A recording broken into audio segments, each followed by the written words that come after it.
ว่าน้องนี้อกหักไม่ให้สิให้อายนั้นเชื่อใจมันคงบ่ได้ดอกนะการที่จะลืมแฟนเก่าต้องใช้เวลาแต่น้องเพิ่งอกหักมาสิให้แก้วตาเชื่อใจได้จังใดไทยบ้านเว้าใส่ว่าน้องนี้เฮ็ดใส่เขาความคิดของเจ้าคือเขาแม่นบ่ซ้ำไว้น้องหักเจ้าแท้อย่าแค่คำเว้าของไผอยากบอกให้อายเข้าใจว่าโตน้องหักเจ้าอีหลีบ่ได้เฮ็ดใส่เขาน้องหักเจ้าอีหลีแอวบางพร้อมที่จะเดินร่วมทางกับอายนั้นไปชั่วชีวิตช่วยเจ้าเฮ็ดสร้างปลูกฝังให้ความมั่งมีน้องนั้นฮักเจ้าอีหลีเชื่อเถิดคนดีบ่มีหลายใจ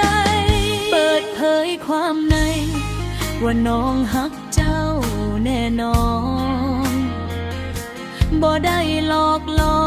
นบังอ้อรอสิ่งที่ผ่านไปน้องกับแฟนเก่า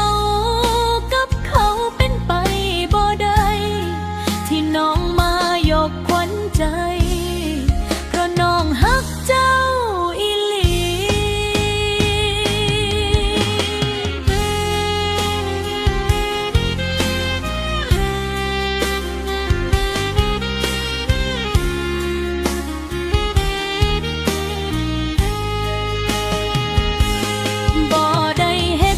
เขาน้องฮักเจ้าอีหลีแอวบางพร้อมที่จะเดินร่วมทางกับอายนั้นไปชั่วชีวิตช่วยเจ้าเฮ็ดสร้างปลูกฝังให้ความมั่งมีน้องนั้นฮักเจ้าอีหลีเชื่อเถิดคนดีบ่มีหลายใจเปิดเผยความในว่าน้องฮักเจ้าแน่นอนบ่ได้หลอกหลอนบังอ้อรอสิ่งที่ผ่านไปน้องกับแฟนเก่ากับเขาเป็นไปบ่ได้ที่น้องมายกขวัญใจเพราะน้อง